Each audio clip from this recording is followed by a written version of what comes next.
Topic डाल लीजिएगा recursion and stack.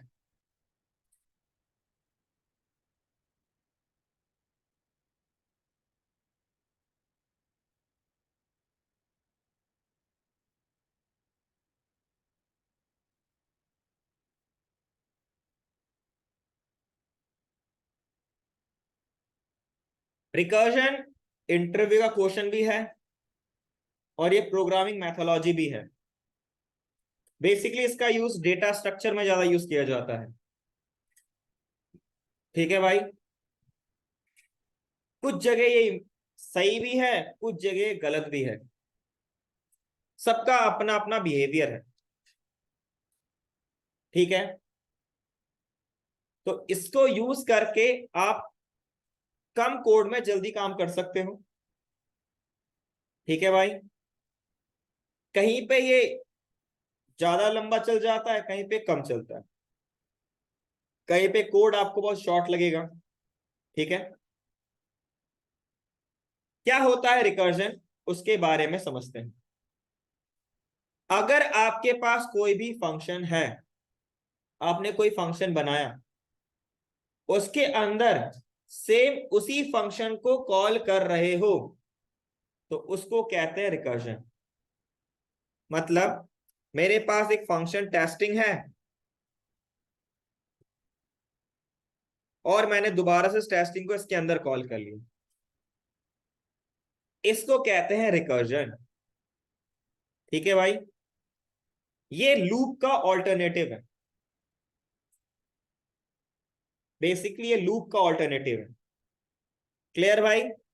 तो जहां कहीं पर भी आप लूप यूज कर रहे हो, तो उसके जगह पे आप इसको भी यूज कर सकते हो। क्लियर? एक सिंपल सा एग्जांपल देखते हैं और आगे बढ़ते हैं। मैंने इसको क्लोज किया, मैंने यहां पे लिखा लेट आपके पास एक एरे या फिर एक ले लेते नंबर, और मैंने लिखा यहां पे 10। मुझे क्या करना था, पहले 10 को 9 से मल्टीप्लाई, 9 को 8 से मल्टीप्लाई, 8 को 7 से मल्टीप्लाई, 7 को 6 से मल्टीप्लाई, 6 को 5 से मल्टीप्लाई, और 5 को 4 से, 4 को 3 से, 3 और 2 से, 2 से 1 से, बस यहां तक। मुझे कुछ इस तरीके का काम करना था। ठीक है, इस तरीके से आपको यहाँ पे क्या यूज करना था भाई, इसको क्या बोलते हैं, फैक्टोरियल। परफेक्ट। अगर आपको इसको अचीव करना है, तो इसको अचीव करने के लिए आप यूज कर सकते हो फॉर लूप, व्हाइल लूप, है ना भाई। चलो फॉर लूप से इसको ट्राई करते हैं। मैंने इसे क्लोज किया और मैंने यहां लिखा फॉर, और मैंने इसको 1 से स्टार्ट करूंगा क्योंकि 0 से अगर मल्टीप्लाई करूंगा तो आंसर क्या आएगा, 0। तो उसको इग्नोर मारिए।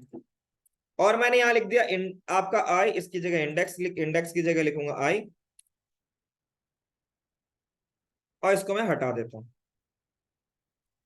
और यहां पे मैंने लिख दिया आपके पास लास्ट वैल्यू क्या थी, नंबर, और इक्वल टू में मैंने लिखा यहां पे MUL, इक्वल टू में 1। 0 दूंगा तो हमेशा 0 आएगा, इसीलिए मैंने लिखा मल इक्वल टू में मल मल्टीप्लाई बाय आई। ठीक है भाई, अब आउटपुट क्या आएगा, लॉक करते हैं MUL को, सेव किया, यहां पे चले एडवांस फंक्शन, सेव किया, ओपन करते हैं।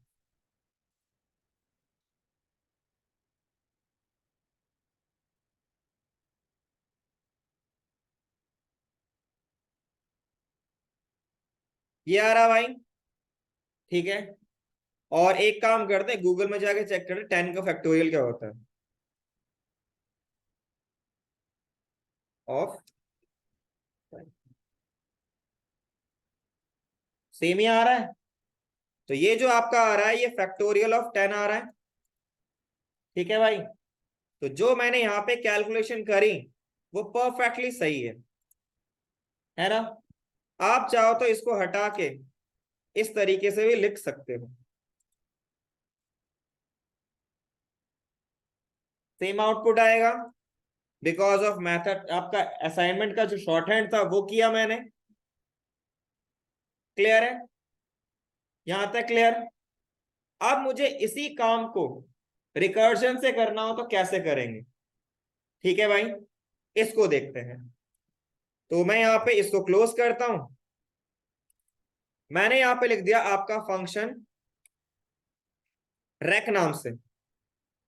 ठीक है, इसके अंदर आप पास करोगे एक नंबर। ठीक है, उसके बाद करली ब्रेसेस। ठीक है, अब अगर आप यहां देखोगे, यहां तो आपके पास आई था, कंडीशन था। यहां पे आपके पास कोई कंडीशन नहीं होता, आपको कंडीशन खुद से बनाना पड़ता है। तो मैं यहां पे कंडीशन चेक करता हूं, इफ नंबर जो हो वो ग्रेटर देन 0 हो, मतलब कभी भी 0 ना हो। ठीक है, तो आप क्या करो, यहां पे एक लगाओ लेट MUL इक्वल टू में 1। ठीक है भाई, और यहां पे लिखो MUL इक्वल टू में MUL मल्टीप्लाई बाय रैक को दोबारा कॉल कर दो, और यहां पे नंबर -1 कर दो। ठीक है, मान लो इसको मैं नीचे लिख देता तो नंबर की वैल्यू -1, 0 तो हो सकती है। ये कभी भी बंद नहीं होता, जस्ट लाइक वाइल लूप। ठीक है, अब मैं यहां पे इस रैक को कॉल करता हूं। वैल्यू डाल दिया मैंने 10। आउटपुट करते हैं, हो सकता है गलत आए। नैन आ रहा है, ऐसा क्यों आ रहा है? चलो ट्राई करते हैं।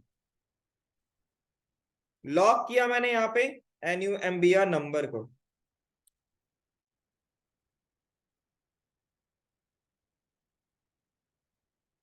10 9 8 7 6 5 4 3 2 1 परफेक्ट है।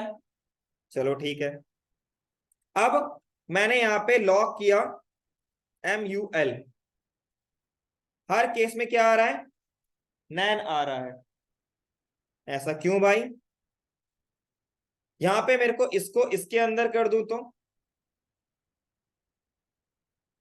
और रिटर्न में यहां लिख दूं मैं मल को तो, और इसको मैं फिलहाल के लिए क्लोज कर दूं तो 10 9 8 7 6 5 4 3 2 1, और बाकी 1 1 आ रहा है। ऐसे कैसे भाई? एनालाइज करते हैं। यहां पे मैंने मल लिखा था और इसकी वैल्यू रिटर्न हुई थी कुछ? नहीं हुई थी ना रिटर्न।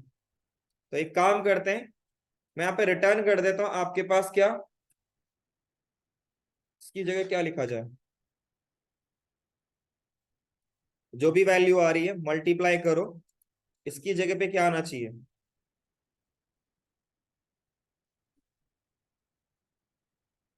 सम की वैल्यू 1 आ रही है।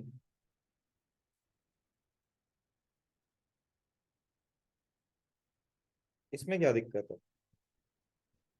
एक सेकंड, पहले में 10 आया, इसमें 10 आया, इसमें सॉरी, इसमें आपके पास, ओके सॉरी, नंबर, और इसको मुझे नीचे देखना पड़ेगा, सॉरी।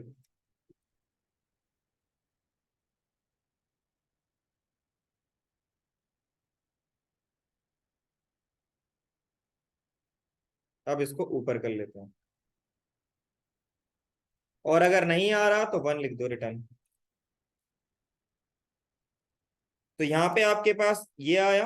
अब मैं इसको मल को लॉक करता हूं। अब इसको समझते हैं। ये आपका तब तक चलता रहेगा, सॉरी, ये आपका तब तक चलता रहेगा ठीक है, जब तक कि नंबर की वैल्यू 0 से बड़ी है। मतलब आपने क्या किया, रैक कॉल किया, रैक की वैल्यू क्या आई, 10 आई।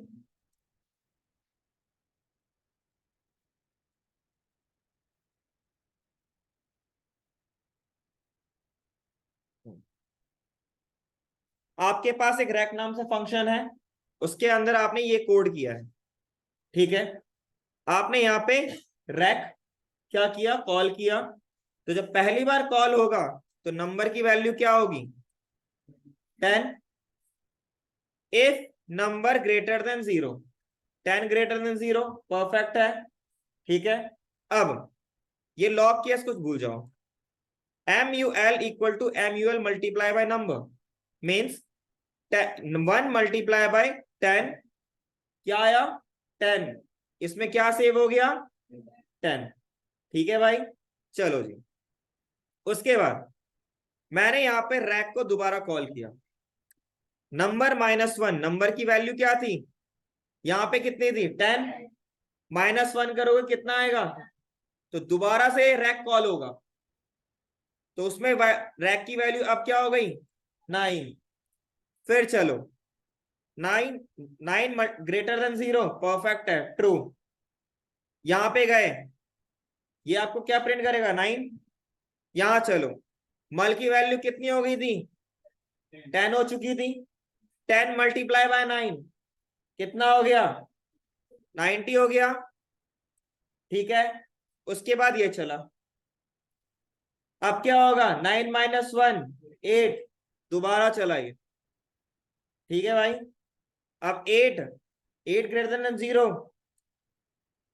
है ना सही। उसके बाद 90 -8 कितना होगा,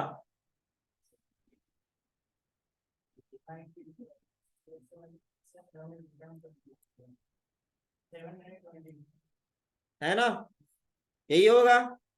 ये तब तक चलता रहेगा जब तक कि वैल्यू आपकी क्या आएगी, 1 आएगी। और यहां पे ऐसे ही आपका क्या होगा, ये कैलकुलेट होता रहेगा। ठीक है, जैसी वैल्यू 0 आई, मैंने इसको रिटर्न 1 कर दिया। ठीक है, आप यहाँ पे रिटर्न भी ना करो तो भी फर्क नहीं पड़ता। ठीक है, इस तरीके से ये वर्क करा। अगर आप इसको नोटिस करो, ये आपका एग्जैक्टली वैसा ही है जैसा लूप है। ठीक है, क्योंकि फंक्शन के अंदर आपने दोबारा उसी फंक्शन को कॉल कर दिया। तो पहले ये कॉल हुआ, ये कॉल हुआ, दोबारा इसके पास चला गया, फिर ये कॉल हुआ, फिर ये कॉल हुआ, दोबारा चल गया। इस तरीके से इनफाइनाइट लूप चलता रही। इसी को कहते हैं रिकर्जन। इसी को क्या कहते हैं, recursion. As simple as that. ठीक है, क्लियर भाई, ऑनलाइन में क्लियर,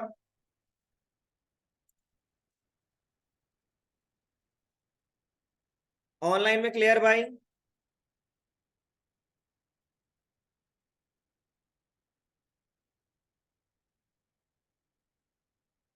कोई डाउट किसी को भाई।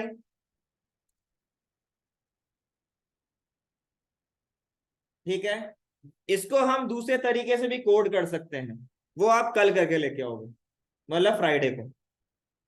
इसको और शॉर्ट भी कर सकते हो। ठीक है, जो मैंने यहाँ पे इतने लंबे लाइन में कोड में लिखा है, आप इसको और छोटा कर सकते हो सेम आउटपुट के लिए, with the help of recursion. वो आप नेक्स्ट क्लास में मुझे करके लेके आओगे। ठीक है भाई, करके लेके आना। मुझे ये मत बोलना कि सर नहीं हो पा रहा। चाहे जितना भी हो पाए, चाहे कहीं पे भी दिक्कत आए, कोड लेके आओ। अगर आप ये बोलोगे सर नहीं हो पा रहा है, अभी बोल रहे हो भाई आप, तो कंपनी में जाके क्या बोलोगे वहां पे। इसीलिए कह रहा हूं, टुवार्ड स्टडी पे फोकस करो, एटीट्यूड को, एटीट्यूड को टुवार्ड मत करो किसी और चीज के लिए। क्लियर। तो ये था आपका रिकर्जन का एक छोटा सा एग्जांपल। ठीक है, ये होता है रिकर्जन। भाई मत लिख, छोड़ दे उसे, रहने दे, मैंने लिख दिया था, उससे कोई फर्क नहीं पड़ता।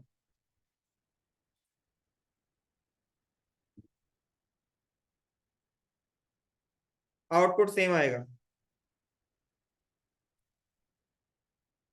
उससे फर्क नहीं पड़ता भाई। तो रिकर्जन क्या होता है?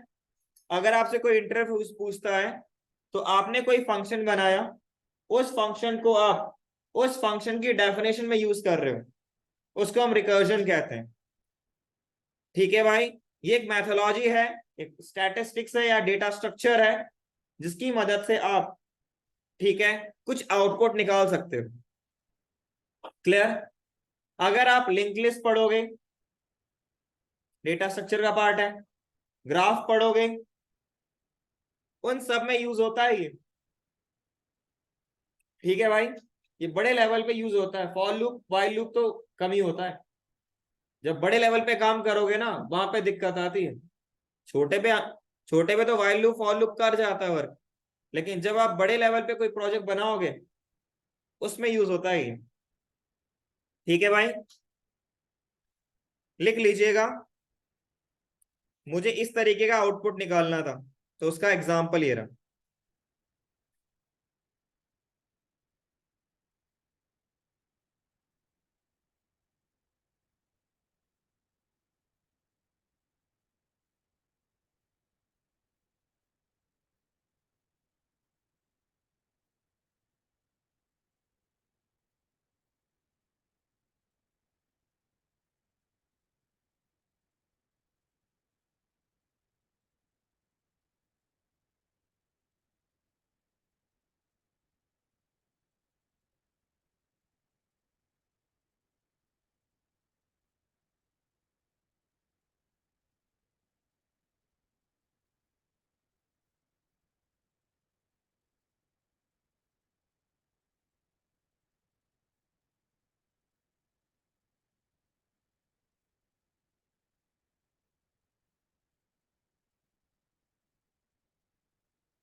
इसको लिख लीजिए, इसको लिखने की जरूरत नहीं है वैसे, इसको हटा देना।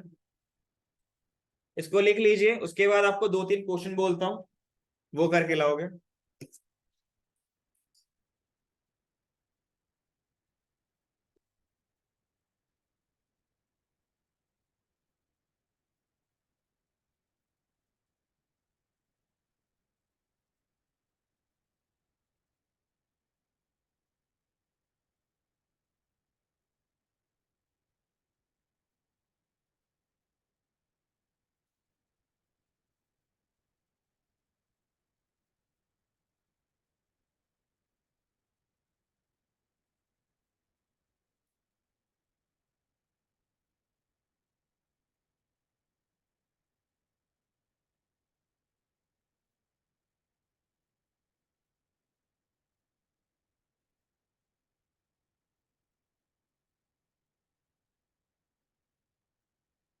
डन, आगे बढ़े। इसमें एक क्वेश्चन तो होगा कि आपको एरे को रिवर्स करना है।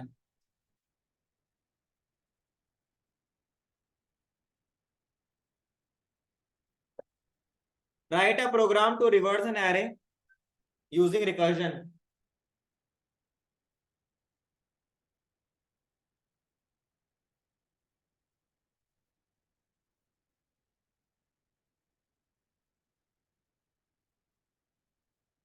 ठीक है भाई, तो रिकर्जन की मदद से आपको एरे को रिवर्स करना है, पहला task.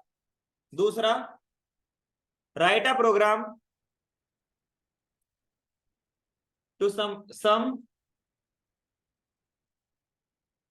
All the values of array using recursion. आपको क्या करना है, एक एरे बनाना है, उसमें आपको वैल्यू देना है नंबर में, ठीक है, और उन सबको सम करके लेके आना है।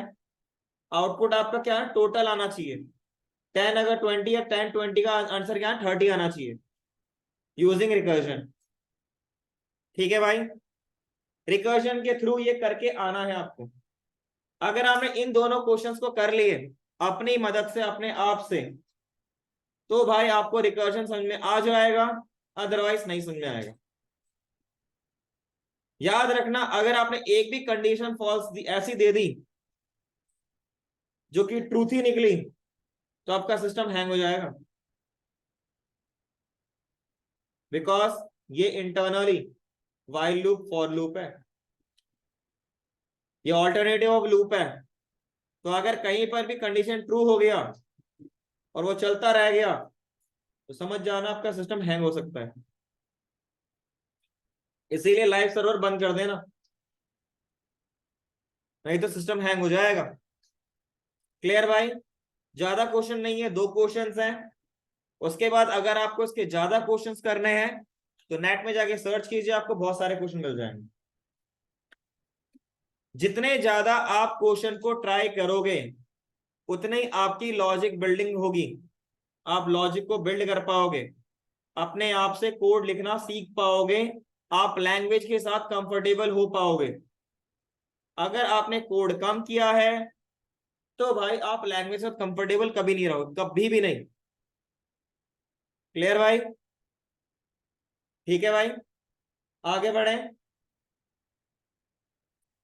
नेक्स्ट टॉपिक डालिए स्टैक। ऑनलाइन में क्लियर भाई?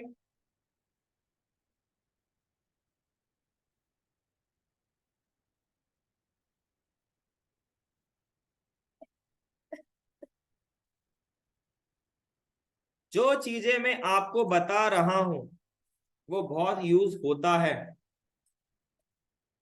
अगर आप उसको हल्के में लोगे तो कंपनी में आपको हल्के में लेंगे हर कोई, फिर देख लेना अपने आप को।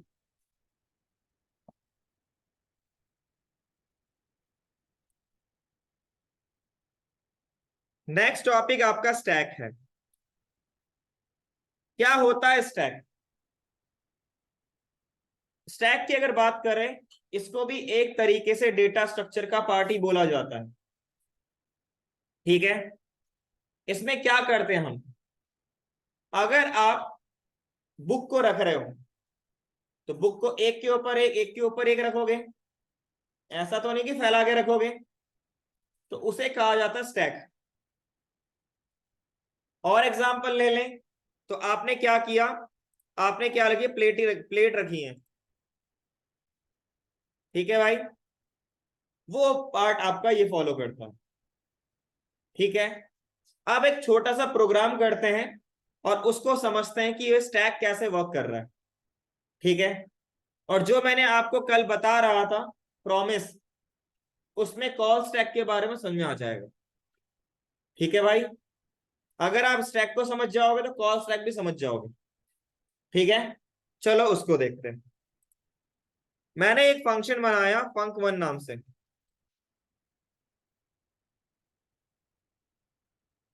और इसके अंदर लॉग किया मैंने फंक1। एक और फंक्शन बनाया फंक2 नाम से,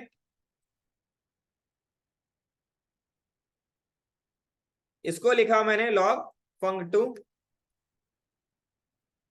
एक और फंक्शन बनाया फंक3 और इसको लॉग किया मैंने आपका आपका फंक3।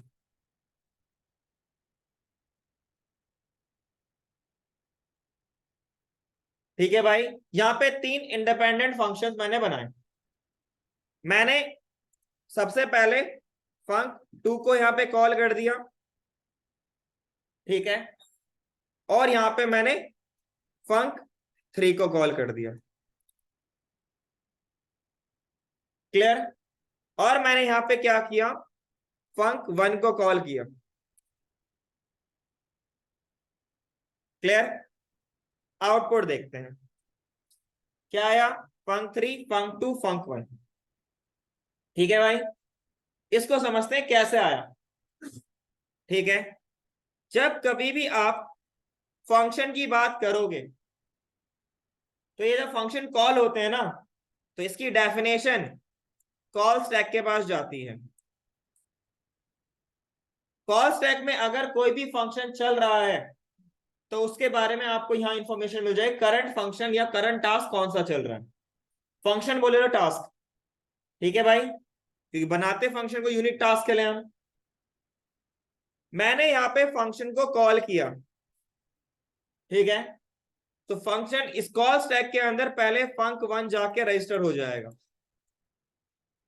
क्योंकि इसको चल रहा, ये चल रहा था भाई, ठीक है।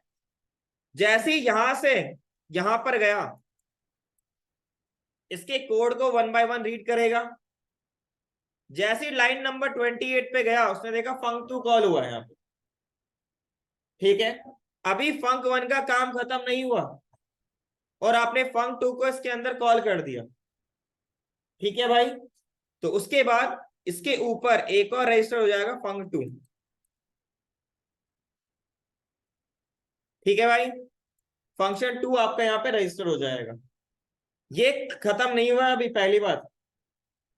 तो फिर यहां से उठ के ये कहां जाएगा, डायरेक्ट इसके पास जाएगा, ठीक है। अब इसकी डेफिनेशन में लाइन नंबर 33 पे आया है, तो उसने क्या देगा, func3, मतलब इसका भी टास्क खत्म नहीं हुआ, फंक्शन आपने चला दिया। तो यहां पे रजिस्टर होगा func3, ठीक है भाई। अब यहां से उठ के यहां पे गया, ठीक है।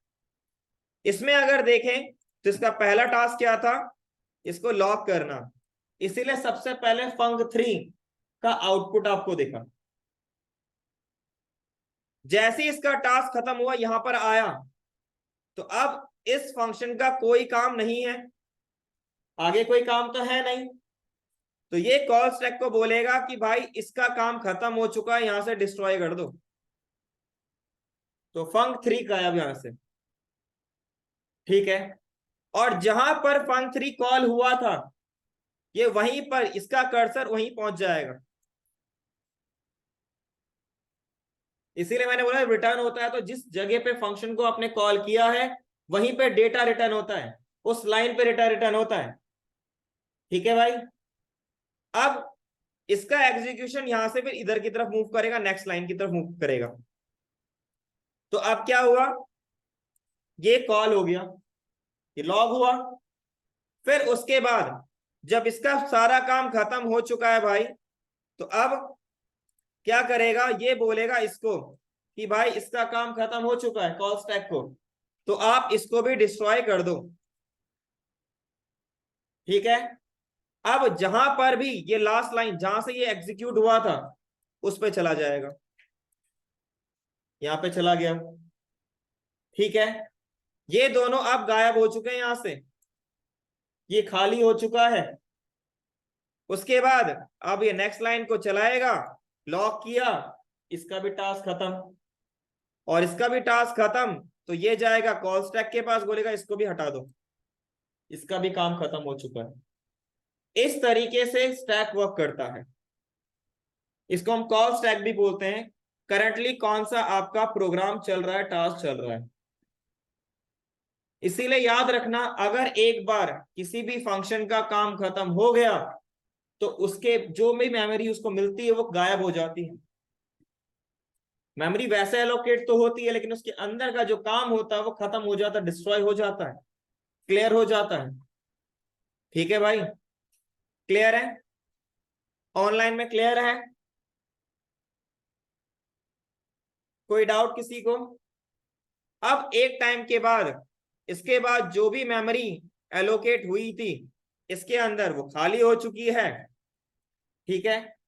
इस तरीके से स्टैक वर्क करता है, और लास्ट में प्रॉमिस बचता है, तो तब वो चलता है। जब तक इसके अंदर रनिंग टास्क है, तब तक प्रॉमिस वर्क नहीं करेगा, ठीक है भाई। क्लियर। तो ये है एक एग्जांपल ऑफ स्टैक, ठीक है। इसको कहा जाता है last in first out, first out, LIFO.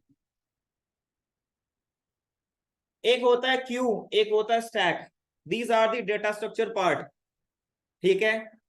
Q जो होता है वो फर्स्ट इन फर्स्ट आउट होता है।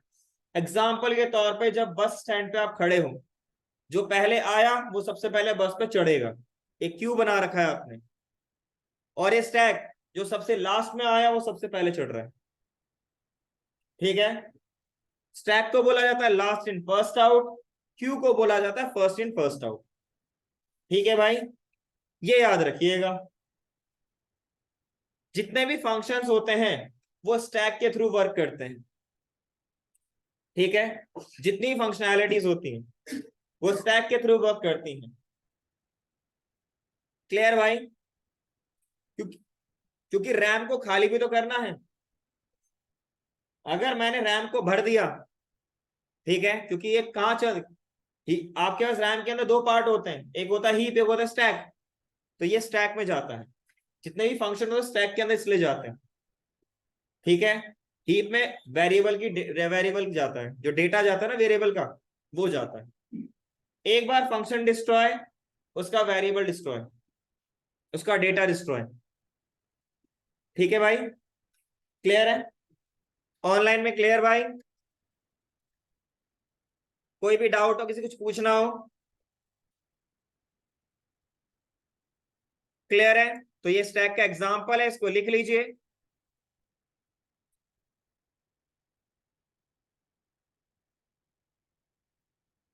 पूछ भाई, क्या क्वेश्चन है तुम्हारा? सर जैसे आपने बोला कि फंक्शन डिलीट हो जा रहा है वर्क करने के बाद से, तो सर जैसे कि हमारा जो स्टेटमेंट जैसे हमने लिखा है फंक 3 फंक 2 फंक 1 करके, तो ये भी तो सर मेमोरी एलोकेट करा रहा होगा ना सर? तो ये पहले मतलब ये कहीं ना कहीं स्टोर हो रहा होगा, तभी तो हमें वैल्यू मिल रही है सर। हाँ, तो वो स्टैक में जाके मेमोरी एलोकेट होती है ना भाई। तो सर इसमें जैसे कि ये किस तरह मतलब स्टोर हो रहा होगा, जैसे ये फंक 1 फंक 2 फंक 3 करके जो आपने भाई स्टेटमेंट इसकी दिया है? पूरी डेफिनेशन स्टैक में जाके स्टोर होती है। Definition sir? पूरी डेफिनेशन इसकी जाके, जब कॉल होता है तो ओके उसका जैसे। जो वेरिएबल क्रिएट होता है उसको मेमोरी मिलती है हीप में। Okay okay sir. ठीक है, और जब एक बार जी इसका जी सर। इसका काम खत्म हो जाता है तो वो डेटा भी डिलीट हो जाता है। Okay okay sir. Okay thank you. जैसे कि सर नॉर्मली कोई वेरिएबल होता था, तो वेरिएबल तो पहले अनडिफाइंड ही सर होता है फर्स्टली, देन उसके बाद से ना वैल्यू उसमें सर उसमें वो फुलफिल होती है। तो बिल्कुल सेम सही है एग्जैक्टली ये भी ऐसे ही वर्कर है। भाई। फंक्शन वो चीज मैं आपको कल बताऊंगा, आज नहीं। वो कैसे ओके वर्क ओके सर। करता है वो अभी नहीं बताऊंगा मैं। नहीं नहीं सर, मैं कंसोल की बात तो पूछ, कंसोल में जो स्टेटमेंट पूछा आपको वही वही पूछ रहा था सर तो से। भाई इसका काम खत्म, ये हट गया। इसका काम ओके। धोना था मेमोरी एलोकेट करने का। नहीं नहीं इसका सर। मेन काम था लॉक करने का, उसकी फंक्शनैलिटी चली खत्म। ओके ऑन टॉप उसके भी ओके ये भी तो सर। चला होगा, पंख 3 के ऊपर ये भी तो चला होगा, क्योंकि ये भी फंक्शन है। यस। इसका काम खत्म, ये डिस्ट्रॉय। फिर इसका काम खत्म, ये डिस्ट्रॉय। इसका काम खत्म, ये डिस्ट्रॉय। ओके इट मींस मतलब मेमोरी क्लियर, जितनी भी जी स्पेसेस जो इसने फंक्शन ली में थी सब जो भी सारी होता क्लियर। है जनरली उसको क्लियर कर दिया जाता है। नहीं तो भाई एक फंक्शन को आप 15 बार यूज करोगे और 15 बार मेमोरी एलोकेट करेगा क्या वो फिर? ओके। प्रीवियस वाली वैल्यू को डिलीट करने के बाद दोबारा अपने फंक्शन चलाया तो चलना चाहिए ना फिर वो। मेमोरी उतना ही स्पेस ऑक्यूपाई करे, डेट्स व्हाई स्टैक में जाता है। Okay clear?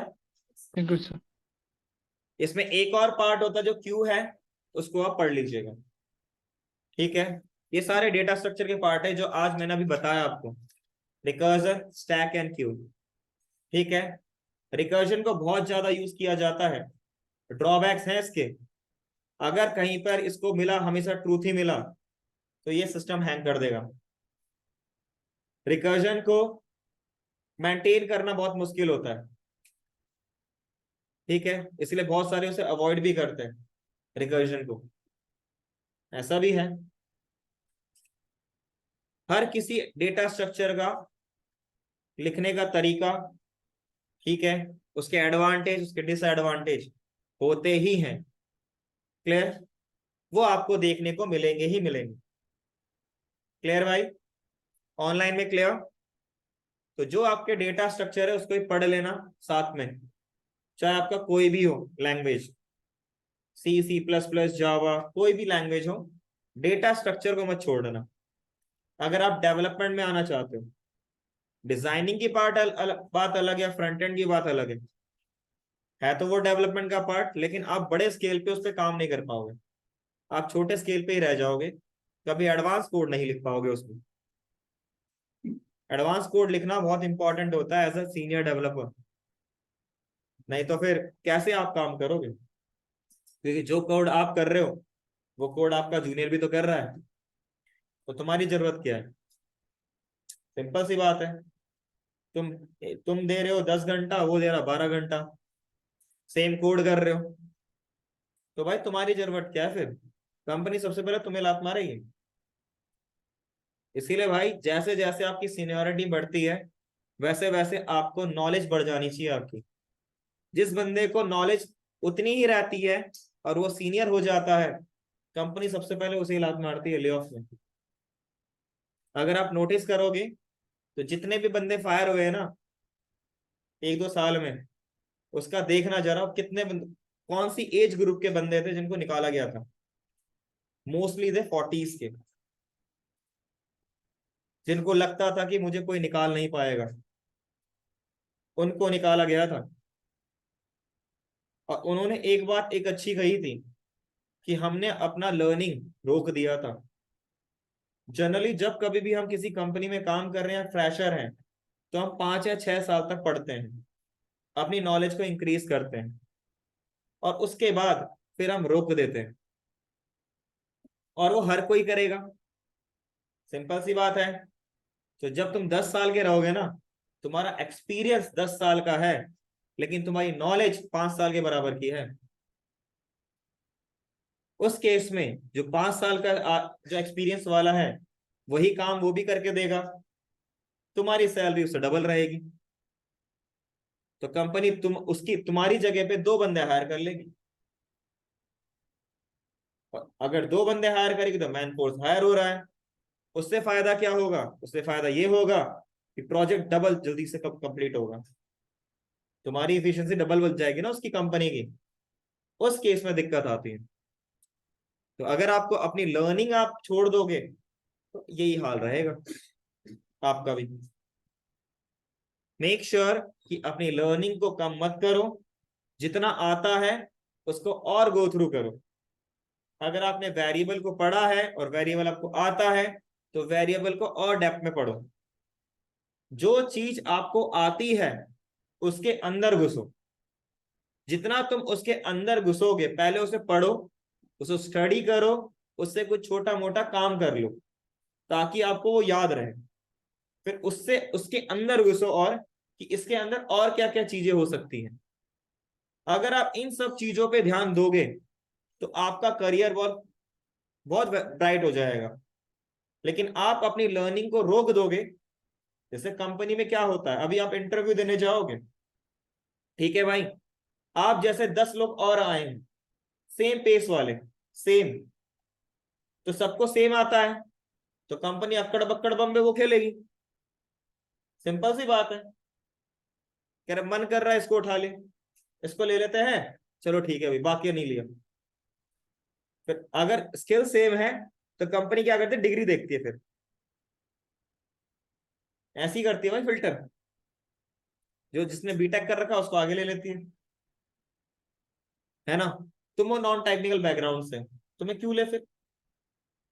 तुमने तो घर वालों को बोला था हम 6 महीने के बाद लाख की सैलरी लेंगे भाई, फिर 6 महीने बाद जो पापा होता है ना बड़ा मजे लेता हो। माँ तो भाई थोड़ा डिसेंट सी होती है लेकिन पापा बड़े मजे लेते हैं। लग गई तेरी 1 लाख की जॉब, मैंने बोला था ना मत कर, नहीं माना तू, ठीक है, होता है ये। जिसको तुमने बोला होगा तुम्हारे दोस्त यार तुमसे मजे लेंगे। तो तुम्हें क्या चाहिए? तुम्हारे पास एक्स्ट्रा स्किल्स होनी चाहिए जो उन 9 के पास नहीं है। एक्स्ट्रा स्किल्स में कुछ भी हो सकता है। तुम्हें जावास्क्रिप्ट आता है, तुम्हें रिएक्ट आता है, तुम्हें नोड आता है, तुम्हें नोड के साथ नोड के साथ नेक्स्ट जेएस आता है, तुम्हें रिएक्ट के साथ नेक्स्ट आता है, नेक्स्ट जेएस आता है। तो भाई अगर तुम पे एक्स्ट्रा स्किल एड ऑन रहेगा तो तुम्हारी पॉपुलैरिटी बढ़ेगी, तुम डे टू डे लाइफ में काम करोगे तो फायदा होगा। इसीलिए जेएस खत्म होने के बाद डीएसए को पक्का पढ़ लेना। तुम्हारे फंडामेंटल, तुम्हें पूरी नॉलेज जेएस की प्रोवाइड कर देगा। अगर तुम्हें कोई भी लैंग्वेज पढ़ना है, रटना है, तो उसका डीएसए पढ़ लो। लैंग्वेज पढ़ो, उसके बाद डीएसए कर लो, तुम्हें पूरा लैंग्वेज समझ में आ जाएगा। कभी भी जिंदगी में कोई मार नहीं खाओगे डीएसए के अकॉर्डिंग। बहुत सारे ऐसे स्टूडेंट होते हैं जो डीएसए के बेस पे 25-25, 33 लाख का पैकेज ले लेते हैं। बहुत सारे होते हैं। तुम फ्रेशर्स को देख लो, किसी भी कंपनी में, किसी भी कॉलेज में चले गए, जैसे एनआईटीज हो गया, ठीक है, उनमें भी करोड़ों का पैकेज मिल जाता है। डीटीओ हो गया, भाई वो आईआईटी तो है नहीं, तब भी वहां पे करोड़ का पैकेज मिल रहा है। इवन तो किसी प्राइवेट कॉलेज में जो है वहां पे मिल जाता है। सबको नहीं मिलता, एक आध को मिल जाता है। ऐसा क्यों? उसके बाद सब कुछ सही होने के बाद भी एक चीज और कॉमन होती है, डीएसए। तो मेक श्योर डीएसए पढ़ लीजिएगा, ताकि आपका कोड स्ट्रक्चर लिखने का तरीका सब समझ में आ जाए। नहीं तो आपको कंपनी में जाओगे ना, पहला राउंड टेक्निकल राउंड होता है, मतलब समझ लो तुम्हें कंप्यूटर में बैठा दिया, कोड करने के लिए बोल दिया, तुम कोड ही नहीं कर पाओगे, तुम्हारे हाथ पैर कांपने लग जाएंगे। तुम कोड करना तुम स्टार्ट नहीं कर पाओगे। अगर मैंने आपको अभी कुछ बोल दिया लिखने, मैंने बोला एक टास्क करके दिखा दो, बहुत सारों के तो हाथ पैर कांपने लग जाएंगे, मैं स्टार्ट कहां से करूं। वो चीज वो सिखा देगा तुम्हें। तो मेक श्योर काम कर लीजिएगा, ठीक है। ग्लोबल एग्जीक्यूशन कॉन्टेक्स्ट एक लंबा टॉपिक है, कम से कम तो 1 घंटे के आसपास का टॉपिक है, आधे घंटे का टॉपिक है। उसमें टाइम लगता है उसको समझने में। तो उसको मैं फ्राइडे को पढ़ाऊंगा। तो कोशिश करना कि नेक्स्ट क्लास में ग्लोबल एग्जीक्यूशन कॉन्टेक्स्ट थोड़ा पढ़ के आना। क्लियर? और जितना मैंने आपको पढ़ाया है उसको पढ़ लेना, ठीक है। नहीं तो आने वाली क्लासेस जो रिएक्ट की रहेंगी वो समझ में नहीं आएंगी, ठीक है भाई। इंटरव्यू में फेल हो जाओगे, क्योंकि पहला राउंड आपका जेएस का रहेगा। अगर जेएस जिसको नहीं आता है तो हो सकता है कि ऐसा क्वेश्चन पूछे जो तुम्हें आता था, ऐसा भी हो सकता है। लेकिन आपको अगर ढंग से जेएस नहीं आता और आपकी सैलरी आप एक्सपेक्टेशन कर रहे हो 1 लाख रुपए, तो फिर वो आपको नहीं रखेगा, ठीक है भाई। तो मेक श्योर उसको फुलफिल करो, अपनी नॉलेज को डे बाय डे इंक्रीज करो। अब आने वाला इसके बाद जो तुम्हारे 2-3 महीने रहेंगे, उसमें तुम्हारा कोर्स कंप्लीट हो जाएगा। सिंपल। आपका अगले मंथ के हाफ में मैं रिएक्ट स्टार्ट करने की कोशिश करूंगा, और 1 महीने के बाद तुम्हारा रिएक्ट खत्म हो जाएगा, बचा क्या फिर। इसीलिए अपने ऊपर सर काम करो। बहुत सारे डेवलपर सर बहुत सारे डेवलपर जैसे यूट्यूब पे हैं, जैसे कि एक तनय प्रताप करके हैं, और 2-3 डेवलपर हैं, एक अनुज भैया करके हैं। वो लोग बोलते हैं कि मतलब पहले तुम जेएस पढ़ो, फिर तुम प्रोजेक्ट वगैरह करो, तो तुम्हारा मतलब इजीली क्लियर हो जाएगा, डीएसए बाद में पढ़ लेना, ऐसे करके ऐसे भाई बोल रहे थे वो तुम्हारी लोग। इच्छा भाई। तो क्या ये सही है वो सर? जो तने की बात कर रहे हो ना, सो डीएसए नहीं नहीं आता सर। है, छोड़ दो तुम। भाई यूट्यूब में आधा अधूरा ज्ञान मिलता है, ठीक है। ओके, आज के लिए यस फिलहाल सर। इतना ही। उन्होंने कहीं ना कहीं से पढ़ा होगा भाई। और कोई डाउट? नहीं नहीं सर, तो वही वही मतलब वो बता रहे थे कि मैंने माइक्रोसॉफ्ट में जॉब लिया था बिना डीएसए का, पता है मुझे, सिर्फ प्रोजेक्ट बेसिस। पता है मुझे, तो वही। फ्रीलांसिंग करते थे वो। यस। और बताओ। लेकिन उनके तरह वो नहीं बन करके पाएगा ना, तो पहले पढ़ना कोड करना सीख ले। तू कहता है डायनेमिक कोड कैसे लिखो, तो वो डीएसए करवा देगा तुझे, यस सर। ठीक है। ठीक और है कोई ठीक डाउट? है। पूछ भाई।